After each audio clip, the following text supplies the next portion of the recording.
7h20 da manhã, aqui, 7h20 da noite em Hiroshima, no Japão. O presidente Lula já deu início a uma série de compromissos por lá.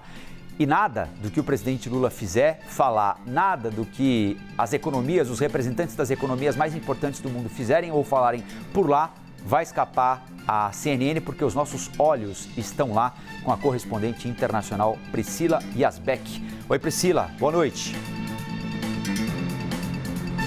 Boa noite, Colombo. Boa noite a todos que nos acompanham. Obrigada mais uma vez aí, Colombo, pela torcida. Vamos trazer então algumas das principais informações. Tem muita coisa acontecendo por aqui. Amanhã, inclusive, é um dia de agenda cheia do presidente, vários encontros bilaterais. Hoje aconteceu o primeiro encontro com o primeiro-ministro da Austrália, Anthony Albanese. Nesse encontro, o Lula foi convidado a participar da Copa do Mundo Feminina na Austrália, a assistir, né, a Copa do Mundo Feminino na Austrália, que vai acontecer em julho. Ele disse que vai avaliar o convite, mas que a primeira-dama Janja deve ir, então, assistir a Copa do Mundo Feminino, ou pelo menos está avaliando. A ministra do Esporte deve comparecer ao evento. Eles também conversaram sobre a regulamentação de motoristas por aplicativos, de entregadores que trabalham com aplicativos, e Lula falou que eles conversaram sobre, na verdade, a equipe do Lula falou que Lula falou com o primeiro-ministro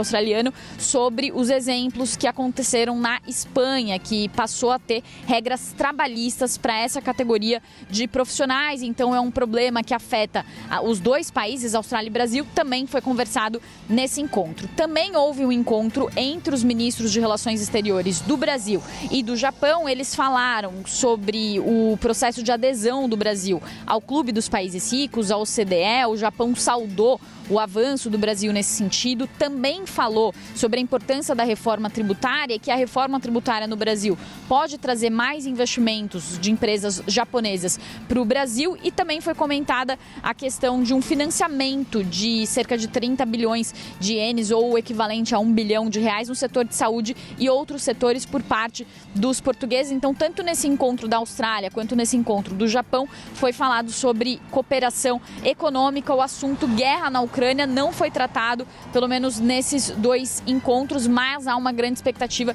de que seja tratado amanhã. Amanhã, o ponto principal da agenda vai ser uma sessão de trabalho sobre insegurança alimentar. São duas sessões de trabalho amanhã, uma de sustentabilidade e uma de insegurança alimentar. É essa sessão sobre insegurança alimentar que os países convidados e os países membros do G7, que são algumas das maiores economias do mundo, vão conversar e podem tratar sobre a questão da guerra na Ucrânia, já que os assuntos são relacionados. E aí há um temor do governo brasileiro de que expressões, palavras mais hostis à Rússia sejam colocadas nesse texto, nessa declaração que deve sair dessa sessão por parte dos membros do G7. É algo que o governo brasileiro quer evitar. O governo quer manter a sua neutralidade em relação à Rússia e também quer manter a visão do governo brasileiro de que é contrário às sanções sobre a Rússia, um dos assuntos que também devem ser discutidos aqui no G7. Aí, só para terminar, Colombo, são 7 reuniões bilaterais já previstas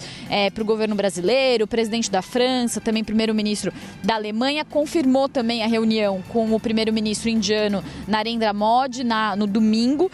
E, além disso, também uma outra informação, havia algumas informações na imprensa sobre o presidente Lula reduzir o ritmo de viagem por causa de queixas no quadril. A equipe de Lula disse aqui que Lula não deve reduzir o ritmo das viagens, que essa informação tem que ser trabalhada com mais cuidado. Nas palavras da equipe do Lula, disse que o cronograma, pelo menos até então que estava previsto, segue mantido. Há alguma expectativa ali de uma visita a países da África, tem outros convites em vista, então nada confirmado ainda em relação a isso, de que o presidente Lula pode reduzir o ritmo das suas viagens. Volto com você, Colombo. Valeu, Priscila. Priscila Yazbek conversando com a gente ao vivo, direto do Japão, 7h25 aqui, 7h25 da noite. Por lá, já a Priscila volta acompanhando, claro, os debates no G7, a agenda dos principais líderes das economias mais importantes do país e também as reuniões que envolvem diretamente